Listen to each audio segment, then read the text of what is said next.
we learned with experience that it was not sufficient and to be experts, to be very good at something. And we actually experienced that we could not really transform enough the operations of our clients because we were only working on the expert fields. Hello, Eric. Hello, Alain. How are you? Fine. Great. We are really delighted to welcome you on board our podcast, The Process People. Yeah. Thank you for having me. And as I introduced the idea of the podcast previously, this podcast, is a space for and about people, practitioners, leaders, decision makers, all type of people who are actively driving the transformation of organizations and also shaping the future of operations. And naturally, we thought of you. We had been already delighted to participate to the UL Success annual conference last year, to which you and your team invited us to introduce Famla AI opportunity. And so we really enjoyed the way you and your team are inspiring around the Lean Six Sigma methodology. And then it was really natural to welcome you on board this podcast. And I hope we'll have a great time together. Nothing is really formal. We want it as really an open conversation around operational excellence, transformation of processes, and all these topics in which you and your organization are shining. I would like to start with a brief introduction and to move to a few questions in order to help our audience to understand who you are and what you are building. For people who don't know you and your organization, can you tell us who do you serve and what problem you serve for them? Indeed, we can talk in parallel about Axsens BTE that you have founded and you are managing, and also a success organization as you wish. You are really invited as the chairman of both organizations. Okay, great. Well, in 2 words, so thank you very much again for having us. In 2 words, we serve the industry as consultants and trainers. We also do a bit of applied research, which is extremely interesting. We operate since 20 years plus with a little group called Elix, and Elix is gathering Axsens, which is specializing in operational excellence, Oxygen, which is specializing in finance. I know these two works well together. And OIDA, who is a company for interim, executive interim. So we are very focused on industry and then operational excellence as part of Axsens for operations and Oxygen for finance. Yeah, because obviously operational excellence is transversal to all these domains. We've been nicely growing the last 20 years as experts. Today we enjoy about 400 customers in lots of countries, actually, 80% France and 20% everywhere in the world. We try to promote operational excellence within supply chain, within lean logistics and industrial methods. And you rightly pointed out that in our career, we welcomed on board the group BTE, which is a company founded 1938 to address how to measure efficiency on the shop floor. Okay. With management. Okay. And you personally, what is your role in these organizations before really moving to your experience and So I'm the founder of Axsens, who is the biggest company in our little group. And then I'm the president of the group that we created in 3 years ago to gather the 3 companies I mentioned. So I'm heading a great team of 60 people involving like 15 directors, managers, and lots of good expert consultants who are working for our clients on sites and remote. Okay. I'd like to move forward and learn more about your experience and your point of view. First, could you tell to our audience what classic piece of business advice you follow earlier in your career because you were suggested to do so, and only to discover later that it was completely wrong and you adapted to your own experience. Is there something that you were asked to do or advised to do that you changed due to your personal experience? Yes, absolutely. As a matter of fact, we grew as a expert company, and for 10 years, we really focus on different areas of expertise: supply chain, production, scheduling, customs, stock management, and all these good things. And we did lots of good missions, very focused on each and every domain. We learned with experience that it was not sufficient, and to be experts, to be very good at something. And we actually experienced that we could not really transform enough the operations of our clients because we were only working on the expert fields. So with our size and with our growth, we naturally obtained and worked on bigger projects. And this became more and more visible that we needed absolutely on most projects actually to really include the transformation change journey into our delivery and into our interaction with the clients. So we have to be modest and recognize that it took us a bit of time to really realize this from the bottom-up experience perspective. And we did that. Interesting. And now we have much better success, I guess, much better impact because the last, let's say, 8 years, because we really include transformation change into our day-to-day missions, different ways we will discuss. And what's the best practice in your discipline that that you are really adding compared with the people running same type of activity as you are? What's the, generally speaking, the industry which is not doing besides change management that it should be doing, and a type of best practice very specific to Axsens? Yeah. Well, I mean, first of all, we try to be very expert on our fields. We don't do general consulting. We don't try to do everything. We are very focused in our niche expertise, and we've been very constant over time with this. So this has been, I think, very good in terms of visibility and in terms of, let's say, customer recognition. So very focused expertise. The second is value for money. I like to mention this one because I think we can be commonly with the clients very efficient if we communicate well and if we are efficient. So we are proud to be able to provide very focused expertise at very good budget considerations. Also, we have a lower cost structure because we are not in Paris or New York, so it helps us to be a very good value prop. So that's the second one. That's a good one. Yeah, the third one is we like to deliver to the end. And I think this makes us better because we don't only diagnostic or assess or construct big plans, but we also deliver to the end. We like to deliver. We are a delivery consulting company for the field, for the operation, the industry, focused for the industry. And I think this also helps us to be better because since we do things till the end, we push this reversely to be better for the next missions and so forth.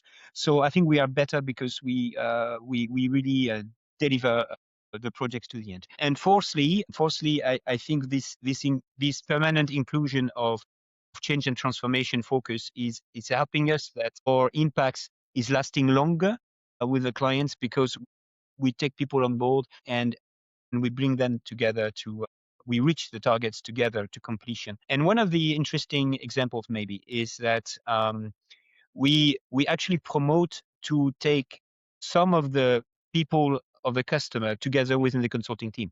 So it's very often that if they have people that have a bit of time to dedicate, that we take them Brilliant. the delivery, and this is usually very well accepted and appreciated and very successful. Yeah.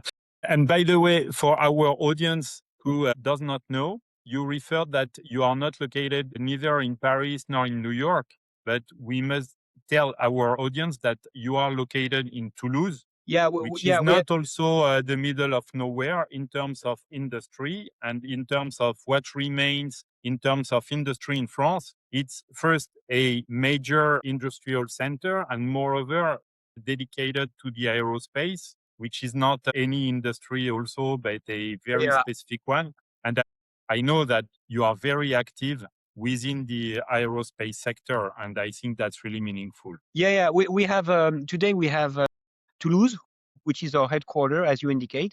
We have a nice office in Lyon. We have another office in Hamburg, and we will most probably open a new office in Switzerland next year. Okay.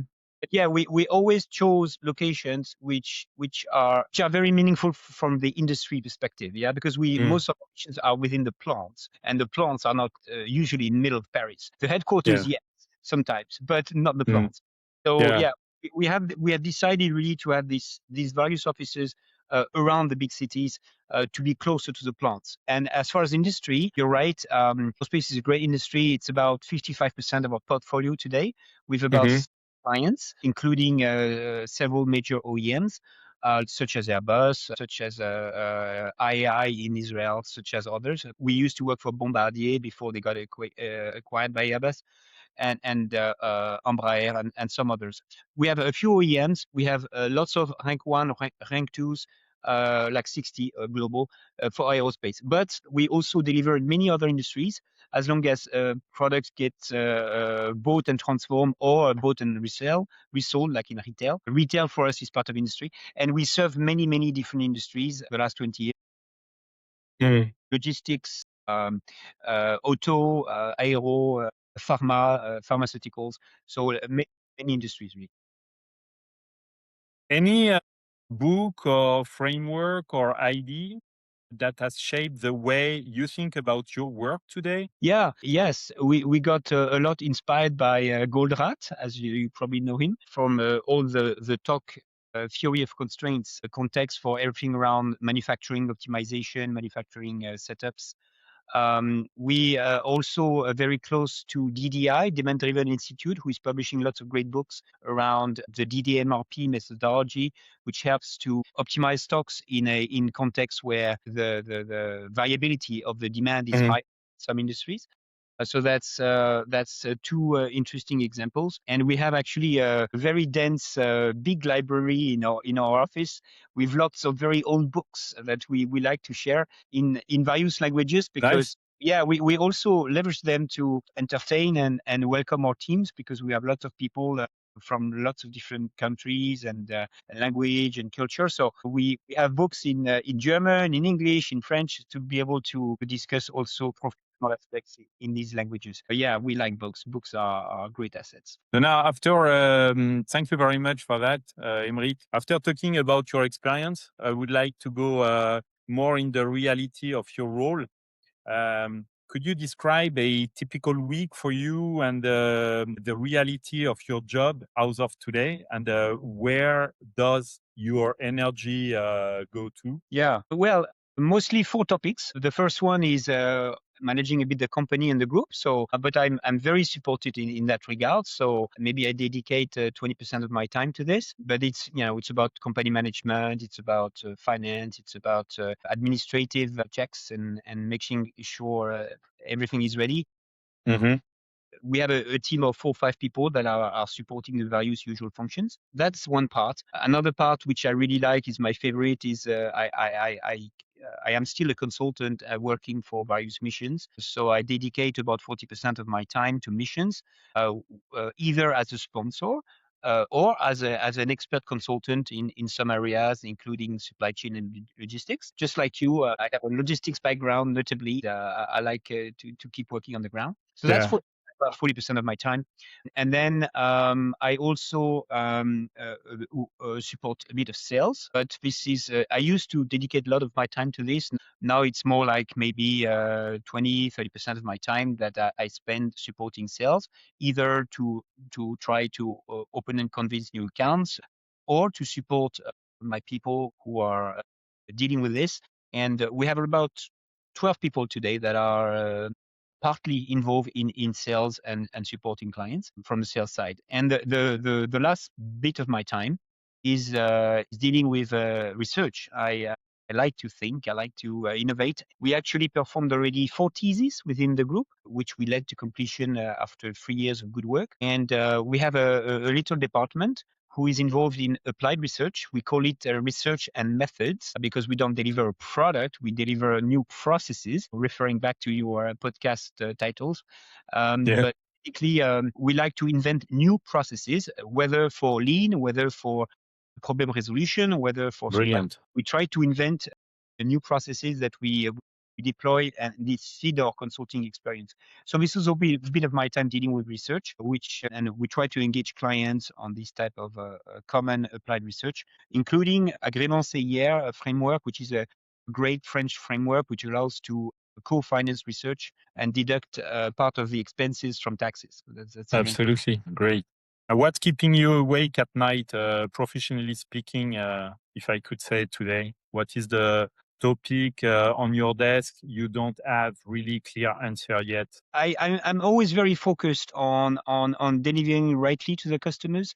You know, our story has been a long journey, 20 years, and we're not like stars. We're just trying to build a little good story that fits with our clients and that delivers good reputation and repeatability. So we're very happy with the gradual constructions of all this. And what I'm really focused on and keeps me awake is really to behave well, be recognized with our teams as good guys for good deliveries, and developing therefore our brand and our recognition on the market. And the rest is consequence, right? The rest is, you know, a natural consequence of delivering rightly. So we're always very focused on this. And the second one is integrity. We really try to make this big thing in our company culture. We say what we do what we say, and we try to behave rightly. And as an illustration, which I'm very proud of, we created 200 jobs since 20 years, and starting from the garden. I'm very proud of that number. And I see that first, we never had any problems with anybody. And second, we achieved to keep people in the company a very long time, which for me, very important to build a good story, to build a nice adventure. So that's, I guess, the two things that really pops to my mind right now, which is all these values, integrity values, and all this gradual construction over time. Yeah. Yeah. And 2026, how does it look like in terms of success? Imagine you are in December. How the year has been that you say it has been a successful year? Yeah. Well, for instance, we close our books end of June, so like mid-year. Okay. And I can tell you, because we are almost end of June, I can tell you that this year we are growing like 30%, and I'm very proud of that number because it's not a especially favorable context at the moment, and we're progressing very nicely. And for the sixth consecutive year since COVID, in fact, we enjoy a very nice 20% plus annual growth, and it is quite constant for us. So I am very proud of this, let's say, repetition of good outcomes. So financially, we do good, but again, I don't see, I see it more as a consequence of our choices than the ultimate as you explained. Yeah. goal that we are targeting. Yeah, we try to have a good story, and the rest is consequence, I guess. Are you facing some point of friction still? Do you have some topics which are still generating frictions? I wouldn't say frictions, but I would say interesting interest. At the moment, we have launched various projects around AI. We've launched projects in research to try to leverage AI for some algorithms. We launched projects with AI to automate, obviously, internally our processes. So we have lots of AI tools that are sitting on our desktops to help us do better. And we started to promote AI, but very niche, very dedicated services for our clients. So in the same philosophy and spirit of what we discussed before, we're trying to leverage AI not in a global kind of fashion, but because we are very niche in a very tailored aspects that master, and therefore we'll be able to promote and rightly promote. Yeah. So I would say AI is a big topic of interest at the moment within our group in these type of directions. And any topic that AI has not solved yet, and that you expected to solve perhaps faster or earlier? Yeah, there is a very important for me example that we are working on since some years. You know, you are familiar, Alain, with knowledge management, and KM for us is a very big domain of interest, both intellectually and in terms of efficiency. And Mhm. we've launched 5 years ago a very interesting initiative, long-term initiative, to try to develop a process that is applicable for small companies to really master knowledge management, because we recognize it as a very important field of knowledge of efficiency for us, because our business is really expertise. So we need to master knowledge, and we need to be able to welcome people better.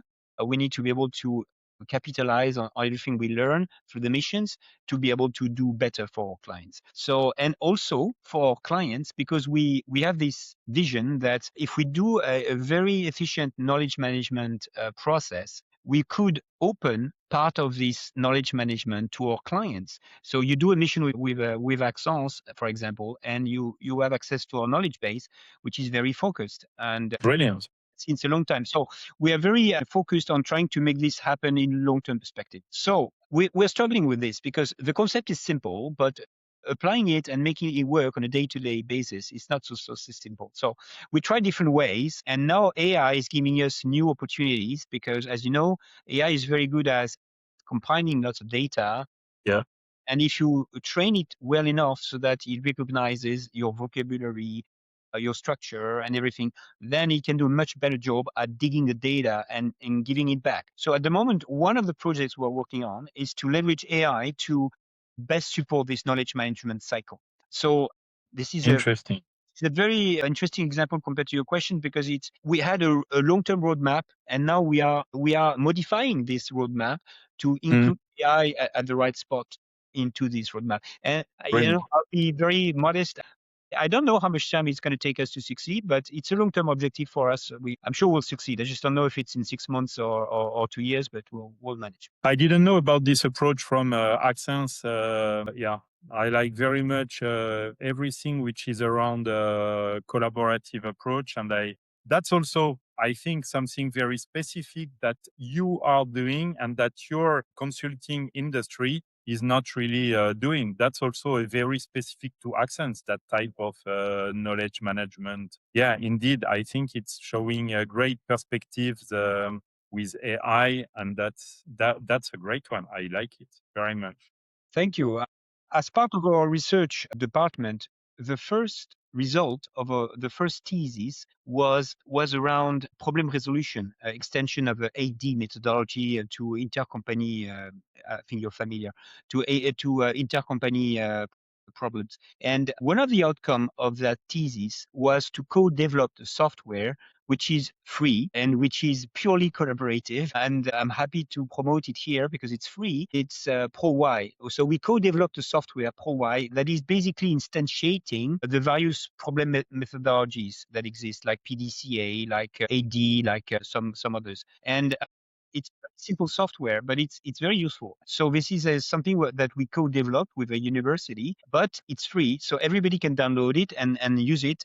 Our business model is only to maybe for the guys who want it, just support like 10 days of expertise to help them understand the processes around and structure it in their companies. So for me, it's just another good example of a collaborative approach. We put a lot of efforts, like 5 years of efforts of intellectual property into software which is free, and we welcome our clients to leverage it as much as they want. And for us, it's not a business model. It's more a way to get known and to get recognized as experts. But we really like to do collaborative projects with industry, and therefore also our interest into research, because research by nature is more Mm. short-term and collaborative. Yeah. And what would be a piece of advice that you would give to young graduate who would like to join operational excellence and to join a group like Axsens VTA? Yeah.